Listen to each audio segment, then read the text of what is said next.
The U.S. is at war. The time has come to fight. And while they're fighting in Europe, we're also looking at what goes on back in the United States. So we have a war on two continents, not necessarily being fought on two, but certainly being felt on two.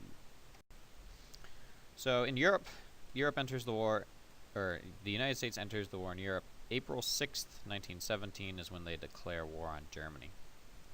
By the summer of 1918, the U.S. was sending 10,000 soldiers to Europe every day. That's a lot. 10,000 each day. And they can do that because they have the draft. The United States is drafting young men. And for the most part, a lot of people are there's many people that are willing to go. They see it as a noble cause. And the impact of the United States is immediately felt. American troops, they're involved in what's known as the Spring Offensive, which is Germany's final offensive, and American troops are able to push that back to prevent the Germans from advancing any further. And then they're involved in the 100 Days Offensive against Germany. Now, American tactics, for the most part, are not much better than other countries. However, the men that are Americans that are going over to fight, they have a great advantage of they're young and rested. There's people that have been fighting in this war for years now, whereas Americans have fresh legs.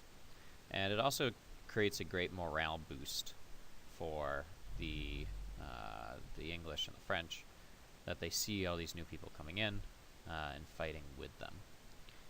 So not only is there a lot of people going in, but it's providing a great moral boost for countries. At home, the U.S. So they've drafted 3 million men into the army, which means they have to create a lot of new jobs, and you have a lot of women who are working on these jobs. So there's thousands of women that are building tanks and guns. There's millions more that are joining the Red Cross. And all of this costs money. It costs a lot of money. So what the U.S. does, they sell bonds. Here's a poster for U.S. bonds. And what a bond is that the U.S. government will say, all right, we will sell bonds for $100. You give us $100, we will give you a bond. In return, in a certain amount of years, we will guarantee that we pay this money back as well as with interest.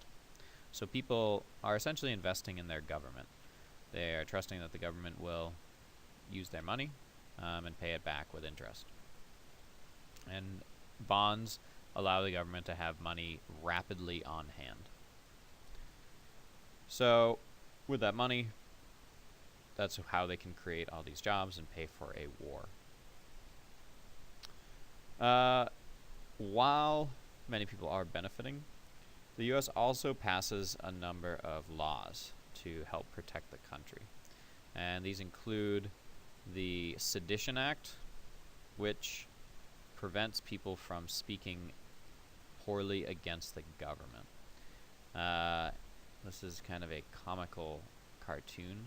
This man has subjected himself to imprisonment, probably being shot or hanged. The prisoner used language tending to discourage men from enlisting in the U.S. Army. It is proven and indeed admitted among his incendiary statements were, "Thou shalt not kill, and blessed are the peacemakers." So there's a lot of people that are saying we shouldn't go to war, we shouldn't be fighting. And under laws that are being passed, this type of language is not legal in the United States. It undermines the efforts that the U.S. is going through. And of course, the person that's in this image, I believe, is supposed to resemble Jesus. So, Jesus, in fact, would have been thrown in jail during World War I. So these sedition bills, a lot of people say that they're, as you can see, these kids are fighting a great beast of the sedition bills. They're fighting honest opinion, free speech, and free press. So many people see that it's harming the country. But the United States government is saying, well, we have to fight this war, and we have to have as much support in our country as possible. And it isn't like there are factions that aren't at work. The Germans never invade the United States, but they certainly do carry out some sabotage attacks. And the most notable case is the Black Tom explosion. So this is Jersey City in New Jersey, right on New York Harbor. And if you look, there's a pier. It's very small. It's labeled Black Tom. Black Tom Pier was where a number of ammunition, things were being shipped from the United States to Europe. And this pier is right across from Ellis Island, right across from the Statue of Liberty. At one point, German sabotagers, they blow up the Black Tom Pier and the munitions that it has. There's shrapnel that's lodged in the Statue of Liberty after this. So there are a few incidents where the United States is rightly afraid that there are people working against them within the country. To help support the war, the U.S. They start rationing food. So here we have a poster from the U.S. Food Administration that they are saying we want to save the wheat for fighters. So they're encouraging people to change their diets so that more food can be sent over to Europe. They're also encouraging what's known as victory gardens. Victory gardens, they're essentially people are growing gardens in their yards so that the food that's being produced by big farms, well, that can go to the soldiers in Europe.